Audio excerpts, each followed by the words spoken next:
Méditation du 19 avril jusqu'à sa venue. Que le Dieu de paix vous sanctifie lui-même tout entier, que votre être, l'esprit, l'âme et le corps soient conservés sans reproche à l'avènement de notre Seigneur Jésus-Christ. 1 Thessaloniciens 5, verset 23. Un missionnaire voyageait en bateau avec son frère dans l'État américain de Nouvelle-Angleterre, à la demande de la Société pour la propagation de l'Évangile. Une tempête en mer les surprit. Pensant qu'il allait mourir, comme la plupart des passagers, il fut saisi de panique. Puis il se rendit compte que se trouvait à bord un groupe qui, malgré la tempête, ne montrait aucun signe de peur, mais chantait des hymnes et manifestait leur confiance en la protection divine. Ces passagers qui étaient allemands l'impressionnèrent par leur calme et leur dévouement total à Dieu. Il remarqua également leur humilité face au traitement insultant. Il fut frappé par leur style de vie tout au long du voyage. Ce missionnaire était John Wesley, accompagné de son frère Charles Wesley. Le groupe allemand était les frères Mourave, membres de l'association alors récemment suscitée par l'activité contre Zinzendorf. De retour à Londres et souhaitant avoir cette même foi et cette même confiance, John Wesley se rendit dans une congrégation Mourave. Dans ce service, il connut le Christ et se convertit véritablement. Il décida de consacrer son attention aux aspects liés au quotidien à la vie de piété et de sainteté. Les adeptes du mouvement dont il est originaire se sont caractérisés par la formation de groupes d'études systématiques ou méthodiques de la Bible. Voilà pourquoi on les a ensuite appelés méthodistes. Ils mettent un point d'honneur à avoir la piété, le style de vie et la sainteté qui affectent tous les aspects de la vie de l'être humain,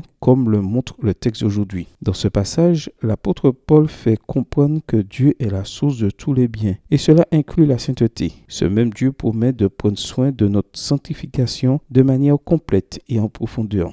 Dieu a inspiré Ellen White à écrire ceci. Le Christ languit de voir sa manifestation dans l'Église. Lorsque le caractère du Christ sera parfaitement reproduit dans son peuple, alors il reviendra pour le réclamer comme le sien propre. C'est le privilège de tout chrétien, non seulement d'attendre, mais de hâter la venue de notre Seigneur Jésus-Christ. Permettons à notre Père Céleste de produire la sainteté dans nos vies et de nous garder jusqu'au retour de notre Sauveur. Extrait du livre Événements des derniers jours, chapitre 3, page 36. Livre écrit par Ellen G. White. Bonne journée à toi et que le Seigneur te bénisse.